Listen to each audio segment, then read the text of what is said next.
दिल्ली में anti crime branch यानी ACB पर हक किसका है, इसे लेकर उपराज्यपाल और मुख्यमंत्री केजरीवाल में चल रही लड़ाई पुरानी है।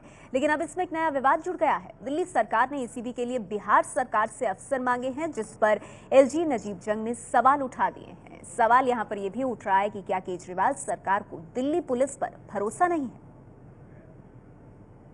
दिल्ली सरकार के पास पूरी पावर है और एसीबी के पास पूरी पावर है कि वो देश में कहीं से भी पुलिस कर्मियों को ले सके, और पहले भी होता रहा है।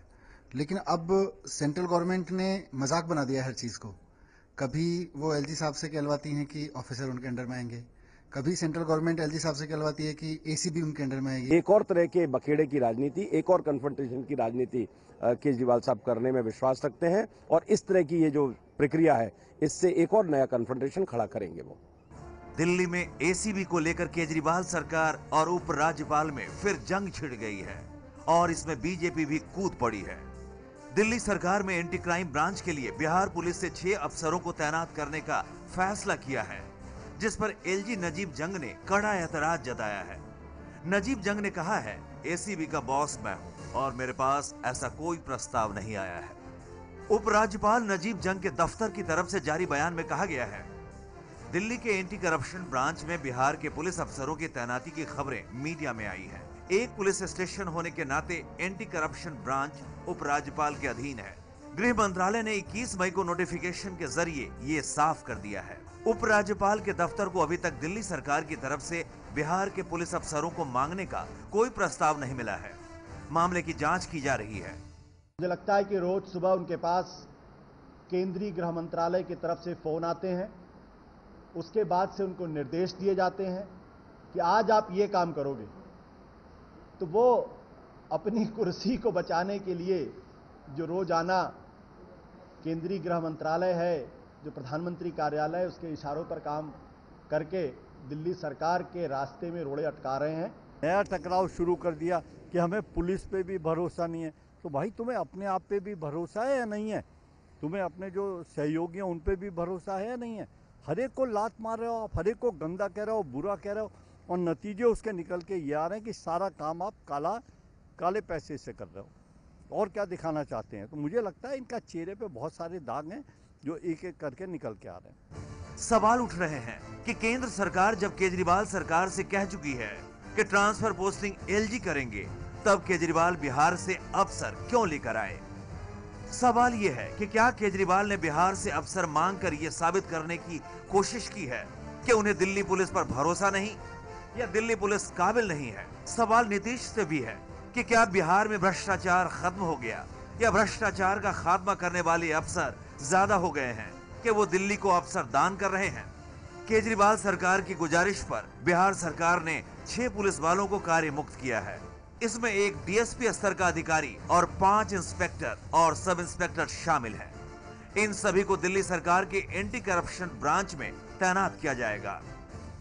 तो मुझे लगता है नीतीश कुमार जी थोड़ा कानून पढ़ते लिखते हैं, तो अगर हाईकोर्ट ने यह फैसला कर दिया कि निर्णय की प्रक्रिया क्या होगी, तो उस प्रक्रिया की अवहेलना करके उन्होंने पदाधिकारियों के पदस्थापन का फैसला कैसे किया, ये भी गंभीर सवाल है।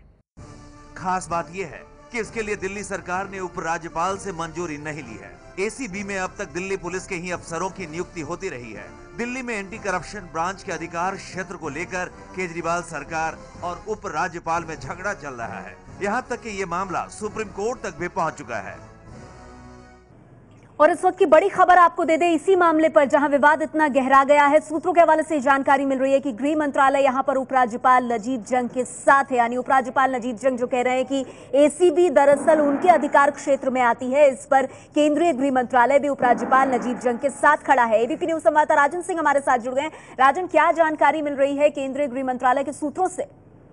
देखिए, गृह मंत्रालय के अधिकारियों का कहना है कि एंटी करप्शन ब्रांच एक पुलिस स्टेशन है और पुलिस क्योंकि उपराज्यपाल के अधीन है, जो कि नई अधिसूचना में भी गृह मंत्रालय की अधिसूचना में भी ये साफ कर दिया गया है कि पुलिस उपराज्यपाल के अधीन है, और ऐसे में कोई भी पुलिस स्टेशन उपराज्यपाल के अधीन होता है और पुलिस स्टेशन में कोई भी नियुक्ति उपराज्यपाल की सहमति के बगैर नहीं की जा सकती। अगर कोई नियुक्ति की गई है तो वो गैर कानूनी है, ये मानना है गृह मंत्रालय का। तो साफ है, जिस तरीके से अधिकारों को लेकर तकरार बढ़ा है, उसमें एलजी के साथ पूरे तौर पर गृह मंत्रालय साथ दिख रही है। और ये गृह मंत्रालय का भी मानना है कि कोई भी नियुक्ति करने से पहले केजरीवाल सरकार को उपराज्यपाल की राय लेनी होगी, उपराज्यपाल की सहमति के बाद ही कोई नियुक्ति की जा सकती है एसीबी में।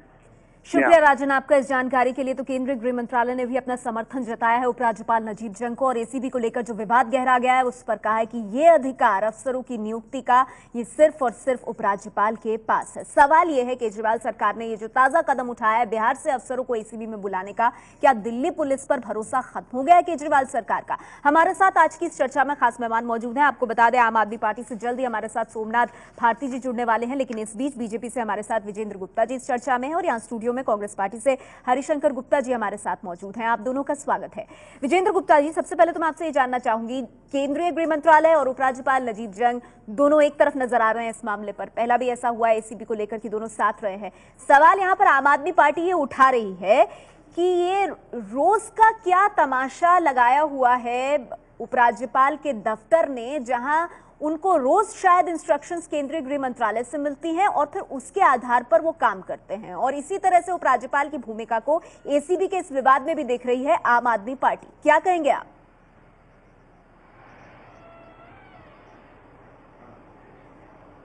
मैं तो यही कहूंगा कि पहले फाउल प्ले करो, और अगर रेफरी कुछ कहे तो फिर ये कहो कि रेफरी ने क्या तमाशा लगाया हुआ है कि हम कुछ भी खेलते हैं तो हमें रोका जाता है। प्रश्न ये है कि अगर आप नीतीश कुमार के साथ एक पॉलिटिकल पैक्ट में जा रहे हैं या आप लोग मिलकर चुनाव लड़ना चाहते हैं, तो अधिकारियों का राजनीतिकरण क्यों करना चाहते हैं? दो मुख्यमंत्री आपस में बात करते हैं तो राजनीतिक फैसले लेते हैं, लेकिन दो मुख्यमंत्री आपस में बात करते हैं और अधिकारियों का तबादला आपस में ही कर लेते हैं, और नीचे चीफ सेक्रेटरी हो या पूरा सिस्टम हो, वहां किसी को पता ही नहीं है, तो इस फैसले को क्या माने? ये पॉलिटिकल है या एडमिनिस्ट्रेटिव है?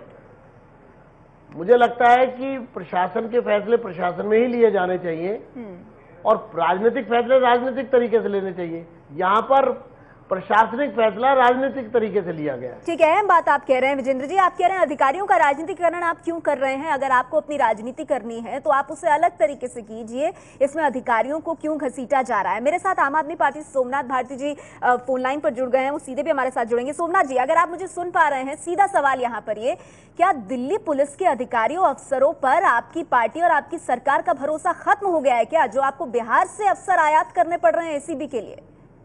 देखिए, कारण क्या है कि जब जब भी हम एसीबी के साथ कुछ भी करते हैं, उसको बेटर करने का प्रयास करते हैं, तब तक बीजेपी और कांग्रेस के पेट में दर्द हो जाता है।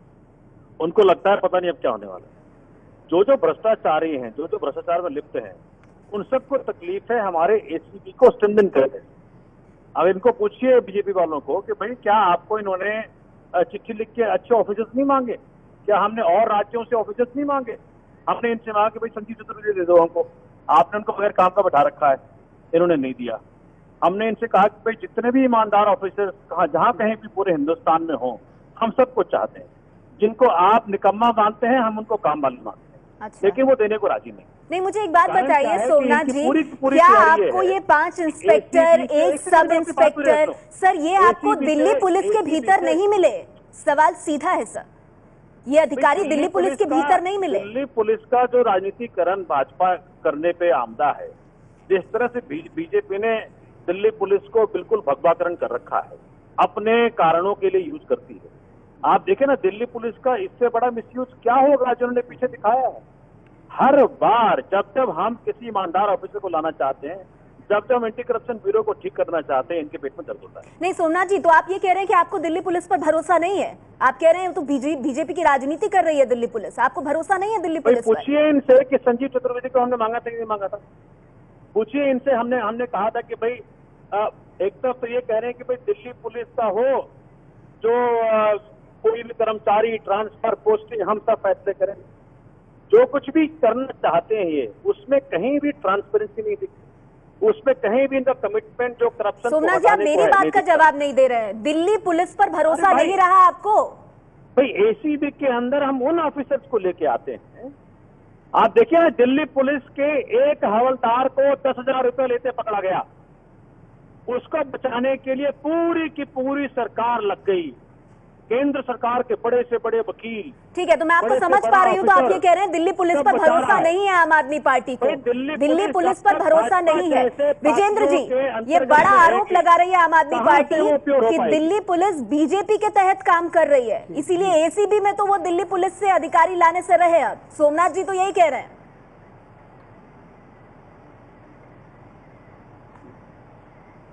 मैं वो किस पर विश्वास करते हैं नहीं करते, मैं उस पर नहीं जाना चाहता। मैं जाना चाहता हूं क्या उनको भारत की अदालतों पर विश्वास नहीं है? कहें वो विश्वास है कि नहीं है, हम ये जानना चाहते हैं। क्या उनको भारत के संविधान पर विश्वास नहीं है? क्या कानूनी प्रक्रिया पर विश्वास नहीं है? जब दिल्ली देश की अदालतों ने साफ रूप से बता दिया कि आपकी ये सीमाएं हैं, उसके बाद आप कोर्ट के आदेशों की अवहेलना कर रहे हैं, तो इससे ज्यादा और एनार्की क्या हो सकती है? ठीक है सोमनाथ जी, इसका जवाब मैं आपसे लूंगी। हरिशंकर गुप्ता जी हमारे साथ मौजूद है। एक मिनट सर, स्पष्ट कर बोलिएगा सोमनाथ जी आप, लेकिन हमारे साथ यहाँ कांग्रेस पार्टी से हरिशंकर गुप्ता जी भी मौजूद है। हरिशंकर गुप्ता जी, आपने सोमनाथ भारती साहब को सुना, कितना दम लग रहा है आपको उनकी बात में, जो स्टैंड आम आदमी पार्टी ले रही है एसीबी के ऊपर? देखिए, सोमनाथ जी जो बात कह रहे हैं उसका तो मैं जवाब दूंगा ही। उससे पहले मैं एक बात बड़ी साफ कह देना चाहता हूं कि पिछले 3 महीना से 3.5 महीना से जब से आप पार्टी की सरकार दिल्ली में आई है, वो तमाम वही इश्यूज जो लैंड और लॉ एंड ऑर्डर से संबंधित है उनको ही उठाने की कोशिश क्यों करती है? दिल्ली में करने के लिए बहुत कुछ है।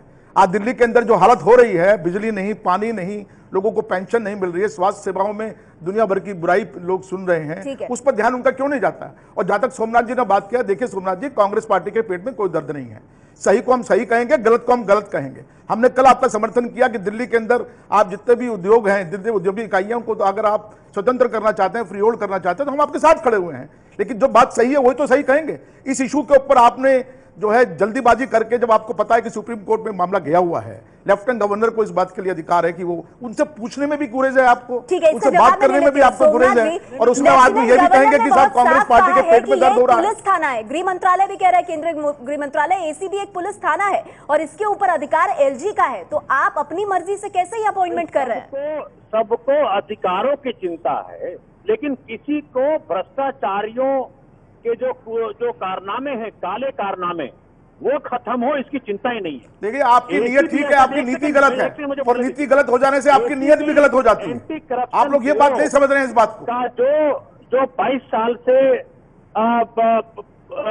कांग्रेस सरकार या जो 15 साल से कांग्रेस सरकार ने जो इसका कोई उपयोग नहीं किया, जब भी हम इसका उपयोग करने का प्रयास करते हैं, जितने लोगों को आपने पकड़ा है, आपको आंकड़ों की जानकारी नहीं है। नियम कानून से परे जाकर ये काम आप करेंगे। देखिए, एंटी करप्शन ब्रांच का जो कार्रवाई है, अगर साल 10 साल के आंकड़े अगर आप निकाले। एक मिनट सर, मैं वही बता रही हूँ सोमनाथ जी, एक चीज बताइए, ये जो आपने 5 इंस्पेक्टर्स, एक सब इंस्पेक्टर, एक और अधिकारी बिहार से जो आपने मंगाए हैं एसीबी के लिए, उन्हें किसको रिपोर्ट करना पड़ेगा? आखिरकार तो वो एलजी को ही रिपोर्ट करेंगे ना, एसीबी तो उपराज्यपाल के तहत ही आएगा। तो आप क्यों इस तरह के परिवर्तन? नहीं, समझाइए आप मुझे, आप समझाइए। करप्शन ब्यूरो दिल्ली सरकार का अभिन्न अंग है। अच्छा, ये परंपरा आज से नहीं, ये कानूनन संवैधानिक। तो उपराज्यपाल नजीब जंग और केंद्रीय गृह मंत्रालय ये क्या कह रहे हैं? वो तो ये कह रहे हैं ऐसा नहीं है। सेकंड सुनिए तो सही। चुनाव में मुंह के खाए लोग, इनको लग रहा है कि कैसे इनको सफल होने ना दें। इन्होंने जब, अब इससे बड़ी दुर्गति वाली बात क्या होगी कि एक कांस्टेबल रंगे हाथ पकड़ा गया 10,000 रुपए लेते हुए। उसको बचाने के लिए केंद्र सरकार के बड़े से बड़े वकील पहले सेशन कोर्ट गए, फिर हाई कोर्ट गए, अब सुप्रीम कोर्ट तक जाने का प्लान उन्होंने किया। इससे बड़ी दुर्गति वाली बात क्या? चलिए, इस पूरे मामले को तो आप भी, एक मिनट, इस पूरे मामले को तो आप भी अदालत लेके गए हैं सोमनाथ भारती जी, और हाईकोर्ट की तरफ से ही कहा गया है कि इस तरह की नियुक्ति अपॉइंटमेंट्स में आप ये मामला जो है वो एलजी तक जरूर भेजेंगे। इस मामले में एलजी कह रहे हैं उन्हें पता ही नहीं कि हो क्या रहा है। सवाल यह है, क्या केजरीवाल को दिल्ली पुलिस पर भरोसा नहीं, और इसी तरह से अगर विवाद चलता रहा तो दिल्ली के शासन का क्या होगा? वक्त मेरे पास इतना ही है। बहुत बहुत शुक्रिया आप सभी मेहमानों का हमारे साथ आज की इस चर्चा में जुड़ने के लिए।